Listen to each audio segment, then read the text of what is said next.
these churches, Mark, if you're a member of these churches, you've got a right to go to that leadership and say, I want an account Right. of where these funds, why did we, and again, we're just common Southern boys here. We're just chit chatting on a Monday night spiritual smackdown program. $200 million, Mark, is not chump change, man. I mean, $1 million to me and you's not chump change, No. And then you think about these ministries that are saying, well, our annual budget was $350 million and it went down to 220. So we've got to apply for money to help us. I mean, your head just goes into orbit. Yeah. Like, you can't operate on 220 million. You're claiming you're having a hardship from going from 350 to 220 million, where most people in this audience, probably 100% of the people in this audience tonight, Mark, and we've got people in Belgium. I was looking at the chat earlier. We got people all over this world. Look, 100% of these people, Mark, will never see $220 million. If we put all the incomes combined into our chat room tonight, we wouldn't see $220 million. But Right. these churches are claiming that that's poverty for them. That is what Jesus called evil and wickedness. And folks, let me tell you something. It's not the money that's evil, but it's what is being done and exploited with this money that has become so corrupt that Jesus said you are rich with goods, you're increased with goods, and you think you have need of nothing, but you're poor, miserable, blind, and naked. That's the issue tonight, Mark. It's the corruption of the money.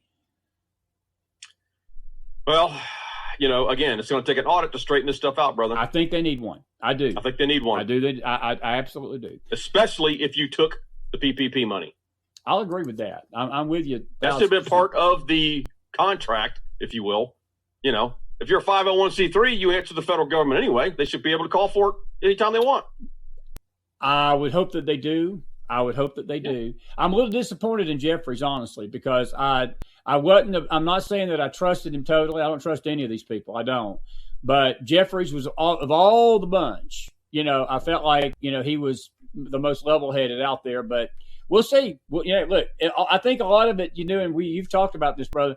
I think the exposure, the whole lid, and I think that's another, if there's a silver lining in this whole nightmare that we've been going through since March, there's two things to me. I guarantee you, I said this earlier tonight on the early bird, there ain't going to be a soul in this audience that's not going to be voting in them governor's races next time. There's not going to be a soul that's going to let a mayor's race go without voting. There's not going to be a soul that's going to let their city council races go without voting. And the health boards and the election officials, I guarantee you, we're going to pay a little bit more attention to our local, state, and municipality elections this go around. And number two, Mark, I think God is using this virus. He's using whatever's going on to do exposure to what you've just talked about and to just tear this lid off, to literally rip the scab off of this corruption that has been sort of hovering underneath the surface. And sometimes these things, as bad as they may feel to us out here in the public, there's an eternal component to it that God is doing, that he is literally shining a light for the whole world to see.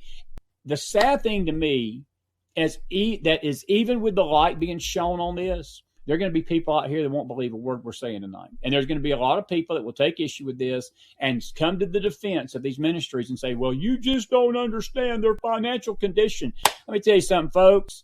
If you can't operate a ministry on $1 million or $220 million because you don't have $350 million now, that's not a ministry. Mark has said it, and I'll say it again. That's a business. And if you're going to do a business, why don't you go down and sell shoes on the corner, because you benefit the country a lot more than acting like you're a church, because you're not a church. You're just plain out not a church. But anyway. So take off. On another front here. Trump is administration seeking to block funding for the CDC, contact tracing, and testing in a new relief bill. That's a report from The Hill. So the CDC is about to get reined in, I believe, guys. I don't even think they're sending reports to them anymore. They're going straight to the White House now. They are. They're bypassing. The other thing is Meadows signals imminent indictments. Yes. And he was on Fox News, and he said basically who's it's time for accountability here. Yeah. So, and the president just said, I think the other day, were the next 8 weeks starting tomorrow, that there's going to be details released, and he said that we're going to get detailed, basically. I'm paraphrasing there. So we got some good things. He said there's going to be some good things coming. Yeah. And I want to just run a few things by you, too. For President Trump tonight, his signal that he's going to be sending federal forces to these cities that have been having some unrest, and I think that's long overdue. And I think that his patience has run out with these governors and these mayors that have allowed these anarchists and thugs to basically tear down the nation. And I think that is a great, great thing.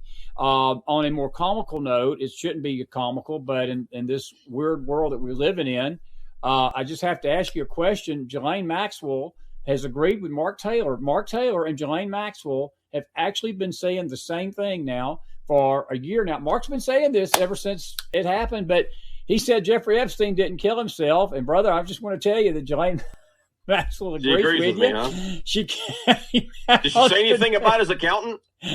No, she didn't say anything about his accountant, but she claims they're claiming there's a husband out there somewhere. I figure I told Director Mike if he put $20 in, I put $20 in and get the husband on the Mac files. And Mike said, "Don't be a cheapskate. I'll put 35." So I upped it to 35. So if you'll throw 35 in, we'll offer him money to come on the Mac File Spiritual Smackdown and reveal a lot of stuff to us. But even she is saying tonight that Jeffrey Epstein did not kill himself. He was murdered. And she was worried about herself falling into the same trap, I guess. She's a little worried tonight. She's a little worried tonight. Yeah, she's a little worried tonight, bro. But yep. Hey, go ahead. Here's one I think that's really kind of cool right here. It was breaking today. I think Own News here said Democratic presidential nominee Joe Biden is formally being listed as a criminal suspect by high-level Ukraine government officials in a major case involving his son, Hunter. Exactly now, this is going to turn, where's this going to go now all of a sudden? This is going to be, let's see where this goes now. You know what I mean? It's going to go not good for Joe, I can tell you that. And there's another breaking story that's coming out on Breitbart tonight. They've unearthed 1985 hearings where he was quoted using the N-word 13 times. And you say, well, why does that matter? I tell you why it matters, folks, because all he's been doing out there for the last 6 weeks is calling Trump a racist and calling Trump basically a divider of the country. And Joe has been in D.C. Don't you love this, Mark, where you got Pelosi, Biden, Schumer, Waters, Feinstein, Schiff, Nadler. They've been in D.C. If you start adding all the years that these people have been in D.C., they've been in D.C. over 250 almost. If you start adding their numbers up, each of them, you got over 250, 300 years in D.C., okay? And they've basically not done a thing to change D.C., not done a thing to change the country for the better. But yet Trump's been in office for 3.5 years, and every single problem in America, including the race problem, is Donald Trump's fault. And then Biden gets out there and he says, I'm going to come change D.C. I'm going to transform this country. Well, Joe, you've been in D.C. for 50 years.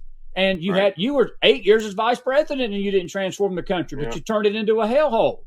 And now these tapes are surfacing tonight that he was using the N-word, which is, again, I don't like that word. I've never liked that word. It's the most racially insensitive word that he used, and they've got him on tape doing it. And I wonder where that's going to go tonight. I wonder how the media is going to cover for that. And look, Mark, that's the corruption. That is the fuse that is being lit over this country tonight. It's a war for our nation, and we better start fighting it real quickly here, or we're going to lose it. Now, I tweeted something out the other day, and I got attacked for it by a few people. I want to address that for a second. Go ahead, buddy. It was from a gematria thing, and basically this person put out ritual sacrifice upon us. Representative John Lewis is marked for death. Lewis will be killed July, likely the 17th or the 18th. Congressman Lewis, John Lewis equals 1017. Gematria, Elijah Cummings killed on 1017. Both sacrificed for the 117th U.S. Congress. Now, he put that out July 12th. This is before this happened. So I shared that. And I said, this is not a game. This was called about 5 days ago. This is how the dark side operates, right? And he died. And it happened exactly like I said. Now, look, we're not talking about psychics here. No. We're not into that.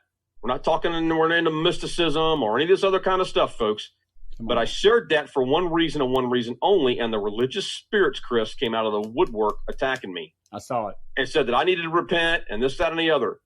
Guys, this is what's wrong with the church. This is what's wrong with what we've been taught. They're in this box, if you will, Chris. They can't come out of the box. They don't know how to fight. They don't know how to do spiritual warfare. If you don't know your enemy, how can you defeat your enemy? You can't. You can't. You can't. This is why the church is not defeating the enemy. And just because you share something doesn't mean I'm on the Gematria Club here and I'm going into this and I'm looking at this thing every single day. No, you have to know the clues, the strategies, the tactics of the enemy in order to defeat your enemy, period. And this is the problem with the religious spirits. They come out of the woodwork. If it's not inside the Bible, they don't want to hear it. Yep. And that's been the problem right now, Chris, because we have to know what the tactics of the enemy are in order to know how to pray, in order to know how to warfare. Yeah, I'm with you, bro. And Mark, we got plenty of religious spirits in this country, and those religious spirits are far more of a danger to us than even the deep state itself. I wanted to say this about John Lewis, and nobody has addressed this. Breitbart did it a little bit. Gateway Pundit did it a little bit. There was a great article, and I can't think of the guy's name, but he talked about we need to remember John Lewis for who he was, not his racist backings, and it was a parody. It's actually a tongue-in-cheek, because that was what the whole article was about. Because this man, just like Elijah Cummings was after he died, was parodied as a hero of this country, that he's a great civil rights leader.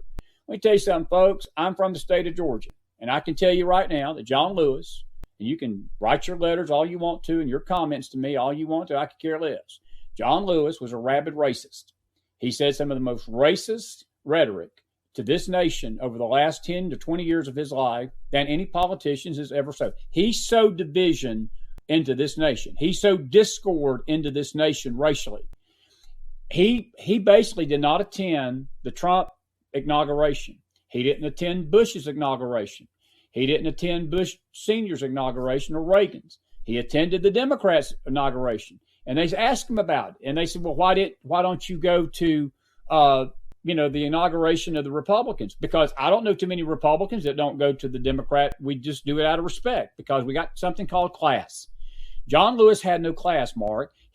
Every time he opened his mouth, he was always taking shots at the president, especially President Trump more than any of them. But he was always sowing racial discord. That's not a hero to me. He's not an icon. I don't care what he's done. And I'm going to tell you something. We in this country, and you're talking about them religious spirits, let me tell you something. The same religious spirits that would go after you for something like that, they would sit there and defend John Lewis's record and defend him as being this racial icon, the fact that he fought for this and that and the other. He never fought for anything, folks. What he fought for was a racially divided America and a political America where the left controls things. And as long as they control things, John Lewis was okay. And I'm saying this from somebody from his state, folks. Let me tell you something. I have nothing but concern for the family tonight. We don't rejoice in his death. But I'm going to tell you something. When I heard the news this weekend, I felt a solemnness come over me. And I felt in my heart that I believe in my heart tonight, Mark, that, look, God is rising up and his enemies are being scattered. Now, I don't want people to go out here and say, well, Chris said God killed John Lewis. I did not say that. John Lewis was 80 years old. It was his time. And it's like all of our times. I could be dead tomorrow. This could be my last Monday Night Spiritual Smackdown. We all have our time.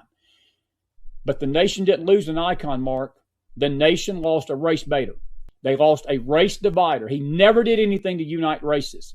And if you can't see that out there tonight, you can't discern good from evil. And that's part of the problem in this body of Christ tonight, too. We can't even discern what's good and what's right and what's evil and what's good. And that's the problem.